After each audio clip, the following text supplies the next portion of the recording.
Welcome to Vanda's Vlog 101.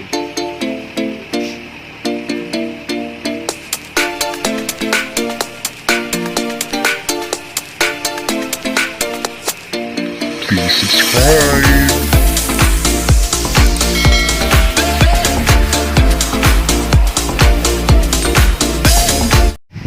Hello guys! And for today's vlog, ipapakita ko po yung option 2 during low tide here in Laguna North Coastal kung saan po ako naka-assign. So keep on watching hanggang sa dulo. So thank you!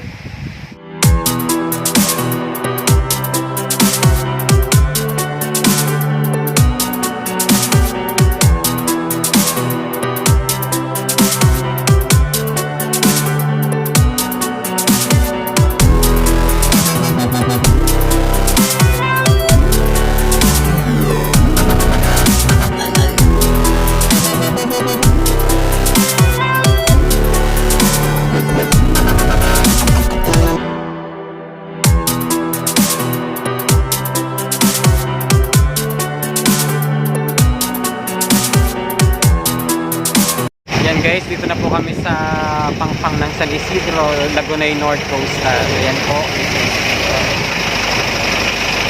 Approaching na po kami sa place. Yan, hunas na naman po.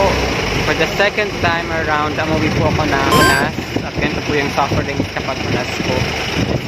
Despite ng init, and then hunas, and then alon, malaking alon. Still we're here because we love to teach kids.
And then ingat-ingat din po. For the second time around, ay papakita ko yung kunas ko dito sa San Isidro.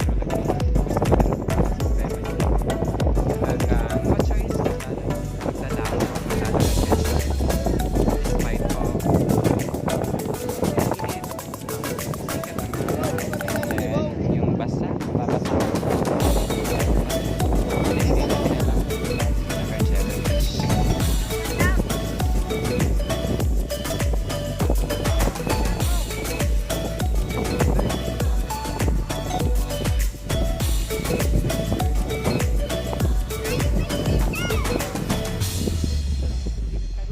Yan, bababa na po ako dyan guys. Sa hagdan na yan. And then ingat din po.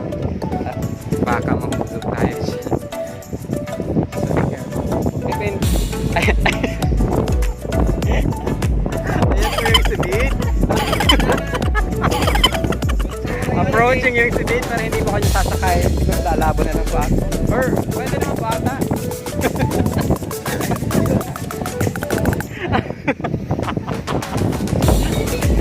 Nangyari po kasi dito hindi talaga dapat mangyari eh. So dapat dun po yun sa talagang public place.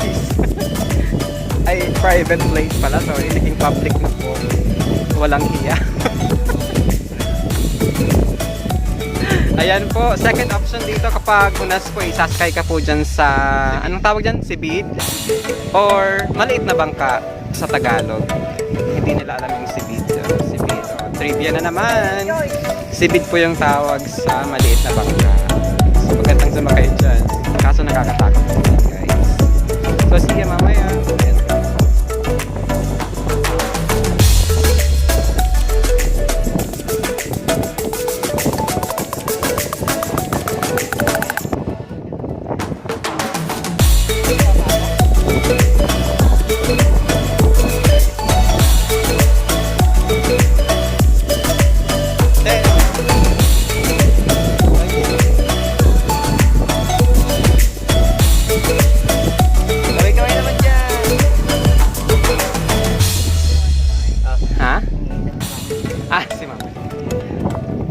doon, kuya.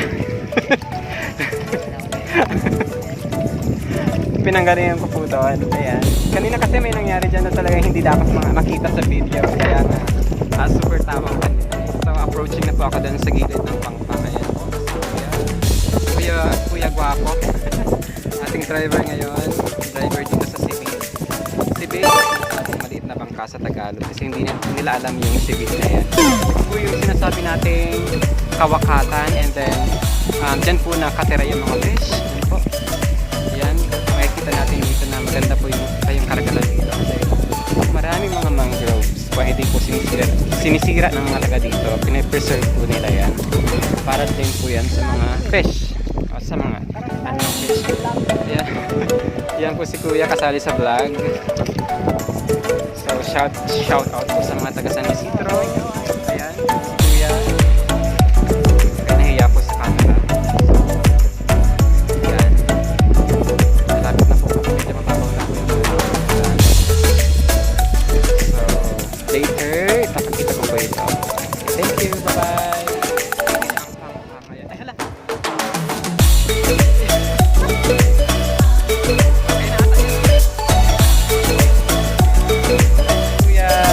Papabalik po siya doon ulit sa bangka. Yes, umuwi na po siya. Pabalik po doon sa bangka. Mag-labor po kasi sila. Ilalagay po dyan yung mga pangarga po namin na hindi po naisakay or hindi po may gigilid po.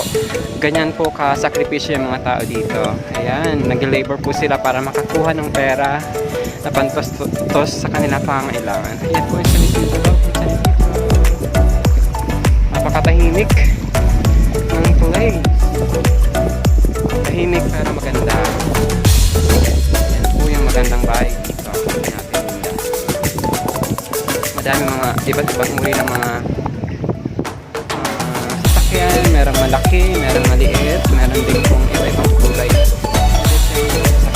Ganyan yung papainit ng mga tao dito, guys.